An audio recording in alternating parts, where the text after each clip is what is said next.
Casting couch का सामना कर चुके हैं राजीव खंडेलवाल। बोले खुद के टैलेंट पर भरोसा था, इसीलिए सीधे डायरेक्टर से कहा सॉरी मुझसे कुछ नहीं मिलेगा। सितारे जमीं पर नहीं होगी पोस्टपोन, सेंसर बोर्ड ने बिना कट्स के ही रिलीज को दी हरी झंडी। स्वरा भास्कर को मुंबई में फिलिस्तीन गाजा रैली को सपोर्ट करना पड़ा भारी। लोगों ने पूछा पहलगाम के लिए क्या किया।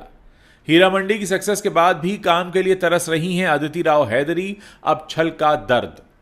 विक्की जैन ने दूसरी हीरोइन का थामा हाथ, जल भुन गई अंकिता लोखंडे, सरेआम पति को लताड़ने का वीडियो हुआ वायरल। नमस्कार दोस्तों, आप देखना शुरू कर चुके हैं top 5 controversies of the day. अब इन खबरों को आपको विस्तार से बताते हैं। एक्टर राजीव खंडेलवाल छोटे और बड़े पर्दे का जाना माना नाम है। हाल ही में राजीव ने एक इंटरव्यू में फिल्म इंडस्ट्री में होने वाले कास्टिंग काउच पर खुलकर बात की। राजीव ने इससे जुड़ा अपना एक अनुभव शेयर करते हुए बताया कि उनके लिए इससे निपटना कितना मुश्किल था। जूम टीवी को दिए इंटरव्यू में राजीव याद करते हैं कि उन्होंने शुरुआती दौर में सेक्सुअल हैरेसमेंट को कैसे संभाला। राजीव ने कहा कि एक एक्टर के लिए जानना जरूरी है कि वो कौन है और कैसे उसे सफलता हासिल करनी है। इसे संभालना मुश्किल भी हो सकता है और बहुत ही आसान भी। मेरे से भी डायरेक्टर्स अजीब अजीब डिमांड्स करते थे और मैं कहता था सॉरी सर, मुझसे आपको कुछ नहीं मिलेगा। इंटरव्यू में राजीव ने कहा कि डायरेक्टर्स की गंदी डिमांड्स के बाद उनके मन में विचार आता था क्या सामने वाला ही उनकी किस्मत लिखने वाला है। मैं किसी एक व्यक्ति को ज़्यादा इंपॉर्टेंस नहीं देता क्योंकि इससे मेरी ज़िंदगी बनेगी या बिगड़ेगी। राजीव के वर्क फ्रंट की बात करें तो उन्होंने छोटे पर्दे पर कहीं तो होगा, reports, time bomb, left right left और ऐसे कई सीरियल्स में काम किया था। अगली खबर की तरफ बढ़ते हैं और बताते हैं कि आमिर खान की फिल्म सितारे ज़मीं पर को सेंसर बोर्ड ने रिलीज़ के लिए हरी झंडी दे दी है। फिल्म अब शुक्रवार 20 जून को ही सिनेमाघर में रिलीज़ होगी। खास बात यह है कि केंद्रीय फिल्म प्रमाणन बोर्ड यानी CBFC ने पहले जो 2 कट्स लगाए थे इस फिल्म में, अब उसे भी दरकिनार कर दिया गया है। यानी सेंसर बोर्ड ने अब बिना किसी कट के इस फिल्म को पास कर दिया है। इसी के साथ आज से इस फिल्म की एडवांस बुकिंग भी शुरू होने वाली है। RS प्रसन्ना के डायरेक्शन में बनी सितारे ज़मीं पर की रिलीज को लेकर संकट के बादल दिख रहे थे। दरअसल सेंसर बोर्ड ने पहले फिल्म में 2 कट्स करने का सुझाव दिया था, लेकिन आमिर खान और प्रसन्ना ने इसे मानने से इनकार कर दिया। इसके बाद ऐसा लग रहा था कि शायद इस फिल्म की रिलीज़ को पोस्टपोन करना पड़ेगा, लेकिन सोमवार को आमिर खान ने CBFC स्क्रीनिंग कमेटी के अधिकारियों से मुलाकात की, जिसके बाद इसे बिना किसी कट के रिलीज़ के लिए सर्टिफिकेट जारी कर दिया गया। ये फिल्म साल 2007 में आई सुपरहिट फिल्म तारे ज़मीं पर का सीक्वल है और फिर भी इसकी कहानी उससे बहुत अलग है। सितारे ज़मीं पर असल में एक स्पेनिश फिल्म चैंपियंस का ऑफिशियल रीमेक है। फिल्म के ट्रेलर और गानों को बहुत पसंद किया जा रहा है। ऐसे में उम्मीद यही है कि 3 साल बाद पर्दे पर वापसी कर रहे आमिर खान इस बार एक तगड़ी हिट फिल्म देने के लिए तैयार हैं। एक्ट्रेस से एक्टिविस्ट बन चुकी स्वरा भास्कर सोशल मीडिया पर खूब एक्टिव रहती हैं। हर मुद्दे पर वो अपनी राय रखती हैं और इसी कारण अब एक बार फिर से स्वरा भास्कर लोगों के निशाने पर आ गई हैं।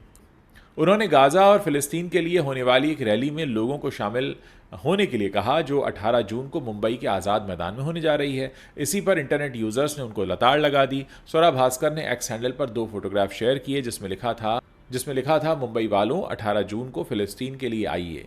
स्वरा भास्कर की तरफ से शेयर किए गए पोस्टर में गाज़ा में इजरायली नरसंहार के खिलाफ एकजुट होकर इसकी निंदा करने की अपील की गई है और भारतीय सरकार से इजरायल फिलिस्तीन मतभेद पर अपना आधिकारिक रुख बदलने का आग्रह किया गया है। स्वरा भास्कर का यह पोस्ट अब वायरल हो गया है, जिसके बाद लोगों ने उनसे पूछा है कि वो दूसरे मुद्दों पर चुप क्यों रहती हैं, खासकर हाल ही में पहलगाम में हुए आतंकी हमले पर वो क्यों नहीं बोली। एक यूज़र ने लिखा, आप हमेशा एक ही पक्ष के लिए क्यों बोलती हैं, पहलगाम के पीड़ितों या दुनिया के अन्य हिस्सों में सताए गए अल्पसंख्यकों का क्या। एक अन्य ने कहा, अगर तुम्हें सच में फ़र्क पड़ता है तो मुंबई में PR इवेंट करने के बजाय फिलिस्तीन जाओ। एक ने लिखा, पहलगाम के लिए तो आपने ये सब नहीं किया। एक ने लिखा, पहलगाम हमले के लिए एक शब्द नहीं कहा। अपने ही देश में मारे गए लोगों के बारे में आपने कोई एकजुटता भी नहीं दिखाई, लेकिन दूर हो रही लड़ाई के लिए पूरा कैंपेन चला रही हैं, सिर्फ इसीलिए क्योंकि आपके विचार वहाँ से मिलते हैं। ये इंसानियत से ज़्यादा पाखंड है। बॉलीवुड एक्ट्रेस अदिति राव हैदरी ने संजय लीला भंसाली की period drama series Heera Mandi में अपने दमदार एक्टिंग से खूब पॉपुलैरिटी बटोरी थी। इसी वेब सीरीज में मनीषा कोइराला, सोनाक्षी सिन्हा और ऐसी कई कलाकारों ने अहम रोल निभाए थे। वहीं हाल ही में एक इंटरव्यू में अदिति राव ने अब खुलासा किया है कि हीरा मंडी की सफलता के बावजूद उन्हें काम नहीं मिला और वो अभी भी एक नई फिल्म या शो साइन करने का इंतजार कर रही हैं।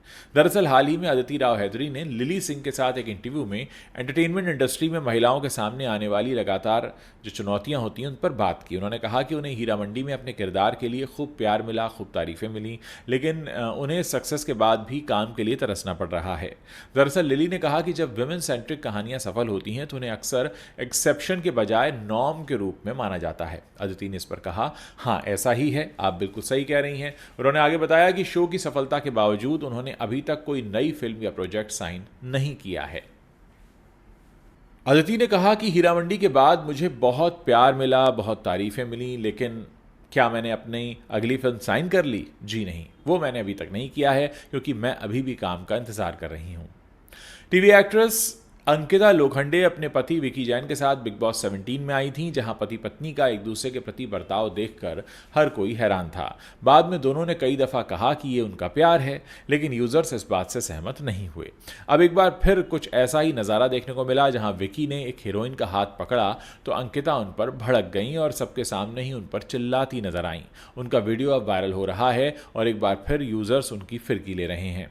अंकिता लोखंडे और उनके पति विकी जैन को बीती रात फौजी 2 के इवेंट में देखा गया। इसमें मनोज वाजपेयी, गौहर खान, जैद दरबार भी दिखाई दिए।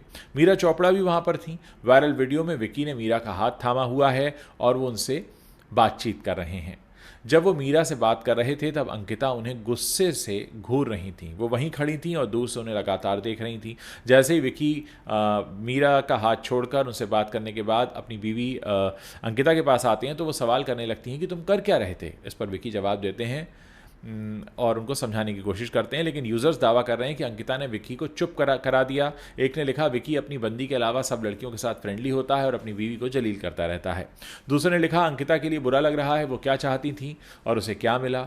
एक और ने लिखा, यार जाहिर सी बात है किसी को भी बुरा लगेगा। एक ने सवाल किया कि उसने उसका हाथ पकड़ा ही क्यों है। एक ने तो मजाक में लिख दिया, अंकिता सोच रही होंगी, घर चलो फिर बताती हूँ।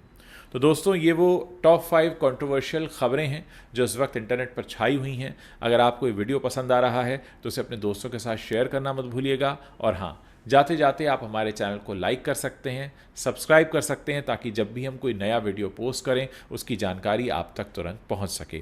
साथ ही दोस्तों, आपसे एक और अपील करना चाहूँगा, आप हमारे प्लेटफॉर्म से लगातार जुड़े हुए हैं और आपका प्यार हमें लगातार मिलता रहता है। अगर आपके कोई भी सजेशन है, कोई ख़ास तरह के वीडियोज़ या कोई ख़ास तरह की कहानी जो आप चाहते हैं कि हम अपनी प्लेटफॉर्म पर आपको सुनाएं, आपके सामने रखें, तो आप अपनी फरमाइश भी हमें लिख सकते हैं। मैं कमेंट सेक्शन में जितने भी कमेंट्स आते हैं उनको मैं पर्सनली पढ़ता हूं और मेरी कोशिश होती है कि हम आपकी उम्मीदों पर खरा उतर सकें।